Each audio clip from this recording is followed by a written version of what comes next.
শান্তি শৃঙ্খলা রক্ষা করা যায়। আপনি তো আইনের লোক না, কাজী আইন শৃঙ্খলা বাহিনীকে আইন শৃঙ্খলার কাজে সহযোগিতা করতে হবে, আইন শৃঙ্খলা তারা নিয়োজিত করতে হবে। পুলিশ, আমি একটা গভীর ষড়যন্ত্র দেখতে পাচ্ছি, পুলিশকে অকার্যকর করার একটা চেষ্টা করা হচ্ছে, ব্যর্থ হিসাবে তুলে ধরে পুলিশকে একেবারে আউট করে দেওয়ার একটা চেষ্টা করা হচ্ছে। গ্রাম পর্যায় পর্যন্ত, থানা পর্যায় পর্যন্ত পুলিশের যে কাঠামো, আইন শৃঙ্খলা পরিস্থিতি নিয়ন্ত্রণে পুলিশের বিকল্প নাই।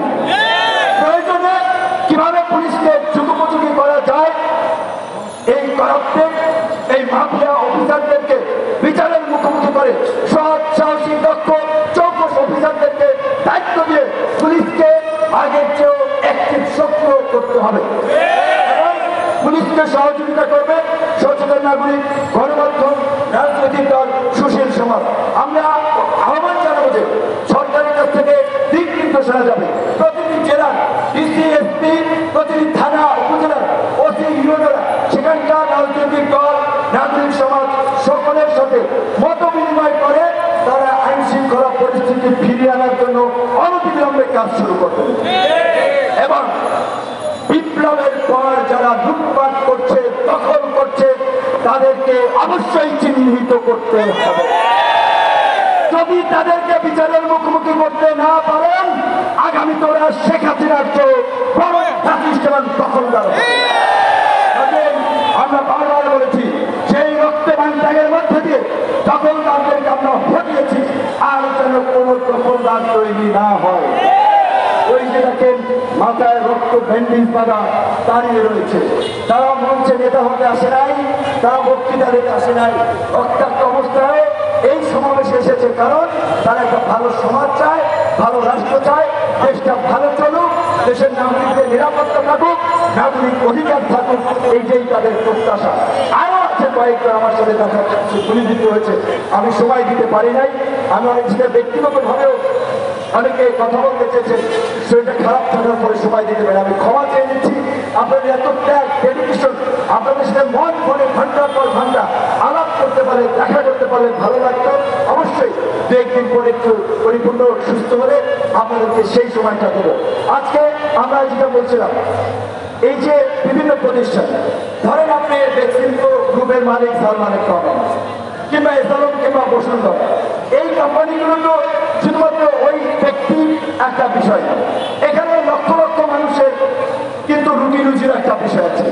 এই যদি মাফিয়া ব্যবসায়ী শিল্প গোষ্ঠী যদি কোনো অপরাধ করে, অর্থ পাচার করে, দুর্নীতি, লুটপাট, ভূমিদস্যুতা করে, রাষ্ট্রীয় আইনে বিচার করা হবে। প্রয়োজনে রাষ্ট্রপ্রাণীর সকল সম্পদ বাজেয়াপ্ত করবে, কিন্তু কোন প্রতিষ্ঠান চালিয়ে দেওয়ার অধিকার কারণ নাই।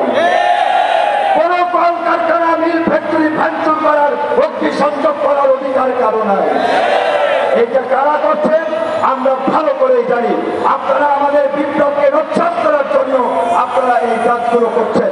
তাই আমরা আপনাদেরকে বলবো, আইন শৃঙ্খলা বাহিনীকে সর্বাত্মকভাবে, নিঃশর্তভাবে সহযোগিতা করে আগামী কয়েকদিনের মধ্যে পরিস্থিতি স্বাভাবিক করতে হবে।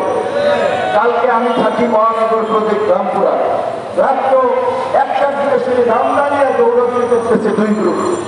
এরা কারা? এরা কোথা থেকে আসছে? মিরপুরে ডাকাত হবে, উত্তরা ডাকাতি হয়, তাদের জন্য উৎসব শুরু হয়েছে। শীর্ষ সন্ত্রাসীরা, দুর্ধর্ষ অপরাধীরা জেল ভেঙে পালানোর চেষ্টা করছে, জেলে সংঘাত হচ্ছে। জেল থেকে যদি অপরাধীরা বের হয়ে যায়, সমাজের কি ভালো হবে না? তাই কাজে যে কারাগার ভেঙে বের হবে এমন অতি বিপ্লবীদেরকে সমর্থন করা যাবে না। এই যে পাড়ায় পাড়ায় ডাকাতি করবে, মস্তানি করবে, তাদেরকে সমর্থন করা যাবে না। তাই আপনাদেরকে এই সম্প্রীতি সমাবেশে ডেকেছি। আজকে যে সুকুমার বড়ুয়া স্যার, লতিফ মাসুদ স্যার এখানে এসেছেন, ঢাকা বিশ্ববিদ্যালয়ের শিক্ষক, একজন জাহাঙ্গীরনগর বিশ্ববিদ্যালয়ের শিক্ষক, দুজনে আমার পিতৃতুল্য এবং আমি ব্যক্তিগতভাবে তাদের প্রতি কৃতজ্ঞ। অত্যন্ত শ্রেয় করেন, সবসময় তাকে অনেক বুকে জড়িয়ে ভালো পরামর্শ দেয়। আজকে ফেডারেশনের নেতা ছিলেন, বৌদ্ধ ধর্মাবলম্বীদের বিভিন্ন সংগঠনের দায়িত্ব ছিলেন, তিনি যেটা বলেছেন, আজকে তিনি এই সমাবেশে এসেছেন। তাহলে এই যে আমাদের হিন্দু ভাইদের শুনতেছি বাসা বাড়ি ব্যবসা প্রতিষ্ঠান কিছু জায়গায় হামলা হচ্ছে, আমি অন্ধভাবে বলে দিতে পারি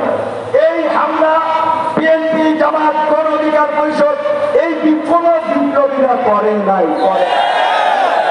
এটা স্পষ্টভাবে একটা ষড়যন্ত্র, এটা দুষ্কৃতকারীদের কাজ। তারা আমাদের এই বিপ্লবকে ব্যাগ বিপ্লবে পরিণত করার জন্য, আমাদেরকে দুর্বৃত্ত হিসেবে, মৌলবাদী হিসেবে, সম্প্রদায় হিসেবে দেখানোর জন্য তারা এই কাজগুলো করছে।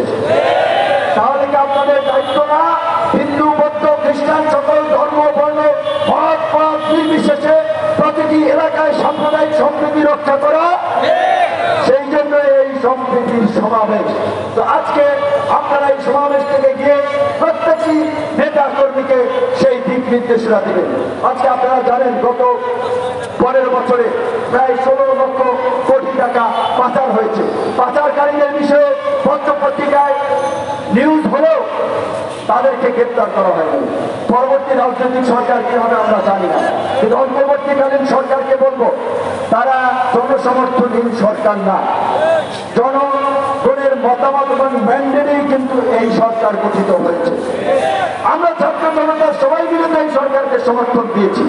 তাই তারা দেশের বর্তমান যে পরিস্থিতি, প্রতিষ্ঠানগুলোর পুনর্গঠন, রাজনৈতিক একটা স্বাভাবিক পরিস্থিতি, রিকনসিলিয়েশন তৈরি করা, সমাজের শান্তি স্থিতিশীলতা, তার জন্য অবশ্যই একটা সময় লাগবে। সেই সময়টা কতদিন সেটা আমি আপনি আন্দাজে বলে দিতে পারি না, আমরা একটা ধারণা দিতে পারি।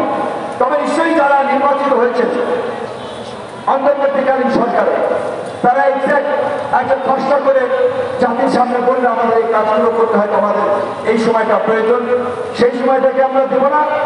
অবশ্যই দেব। তাদেরকে আমরা সমর্থন দিয়েছি। কালকে যদি একটা রাজনৈতিক সরকার ক্ষমতায় বসে, আপনি কি মনে করেন এই পরিস্থিতি চেঞ্জ হবে? ক্ষমতা, রাজনৈতিক ক্ষমতা আসার আগে লুটপাট দখলদারি শুরু হয়ে গেছে। আর আপনারা ভাবছেন যে রাতারাতি একটা নির্বাচন হয়ে গেলে কি পরিস্থিতির উত্তরণ হবে? নির্বাচন কমিশন পুনর্গঠন, জুডিশিয়াল সিস্টেমের পুনর্গঠন, দুর্নীতি দমন কমিশন, মানবাধিকার কমিশন, তথ্য কমিশন, এরকম সাংবিধানিক প্রতিষ্ঠানগুলোকে শক্তিশালী করা, গণতান্ত্রিক প্রাতিষ্ঠানিক রূপদানের জন্য নির্বাচন কমিশনকে, আদালতকে পাকিস্তান ভারত যেভাবে শক্তিশালী করছে তার চেয়ে বেশি ক্ষমতাকে শক্তিশালী করতে হবে। আমাদের বিচার বিভাগ নামে মাত্র স্বাধীন বলা হচ্ছে, নির্বাহী বিভাগ থেকে আলাদা, প্রকৃতপক্ষে নির্বাহী বিভাগ থেকে আলাদা নয়। কাজেই এই সুপ্রিম আপনার উচ্চ আদালত, নিম্ন আদালতের যে নিয়োগ, তাদের আপনার বিরুদ্ধে শাস্তিমূলক পদক্ষেপ নেওয়া, যেটা সিনহা সাহেব কথা বলতে গিয়ে শেষ পর্যন্ত চাকরি হারিয়েছে, সেই বিষয়ে আমাদেরকে পদক্ষেপ, বিচারকদেরকে কারো মুখোমুখি যেন থাকতে না হয়। আমি তার জন্য একটা সময় লাগবে। এত অধৈর্য হয়ে আগে বিভ্রান্তি ছড়াবে, বিভ্রান্তিকর কথা বলবে, রাজনীতিক সমাজে মিশ্র প্রতিক্রিয়ার সৃষ্টি হবে, জাতির বিভ্রান্ত হবে। আমরা পরিষ্কারভাবে বলি, অন্তর্বর্তীকালীন সরকারের যে নির্দিষ্ট সময় প্রয়োজন, তারা রূপরেখা সহ জাতির সামনে উপস্থাপন করবে। আমরা রাজনৈতিক দল অবশ্যই সেখানে সমর্থন করব। কথা হচ্ছে অন্তর্বর্তীকালীন সরকার হয়েছে, আগামীতে আমাদের প্রত্যাশা অনুযায়ী একটা অবাধ, সুষ্ঠু, নিরপেক্ষ নির্বাচন করবে, নির্বাচিত প্রতিনিধিদের কাছে ক্ষমতা হস্তান্তর করবে। কিন্তু গত 15 বছরে যে প্রাচীরটা জনগণের উপরে নির্যাতন, নিপীড়ন, গুম খুন চালিয়ে এই বাংলাদেশকে একটা নরকের বাংলাদেশে পরিণত করেছিল, তাদের কি হবে? প্রাচীর এবং প্রাচীরের দোষরদেরকে আইন করে নিষিদ্ধ করতে হবে। জার্মানিতে, রাশিয়া, ইটালিতে এইভাবে যেভাবে নিষিদ্ধ হয়েছিল, পরিষ্কারভাবে এই ফ্যাসিস্ট শক্তি এবং তার দোষরদেরকেও নিষিদ্ধ করতে হবে।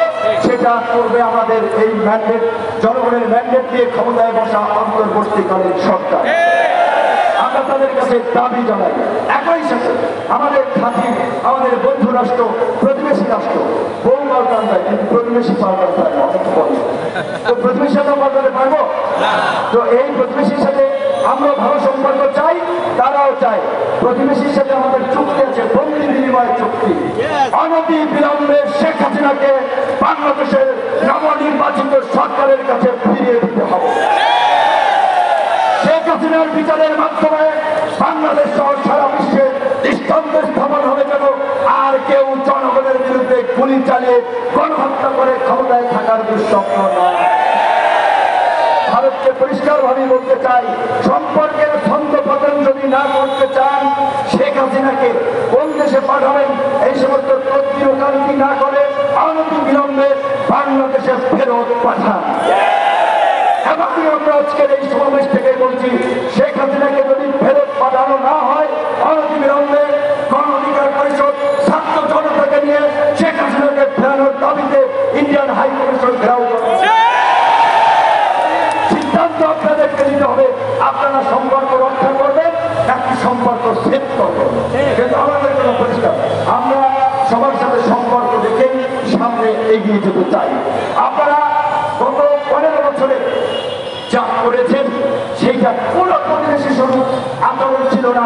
আপনারা এই দেশে শুধু প্রাচীন শক্তিকে ক্ষমতায় থাকা না, ভিন্ন মহাত্মান বিরোধীদের নির্মূল করার জন্য খুনের মতো জঘন্য ঘটনাগুলোকে আপনারা সমর্থন করেছেন। এবং আপনারা আপনাদের এজেন্সি সহ এখানকার এজেন্সি জয়েন্টলি আপনারা খুন করেছেন।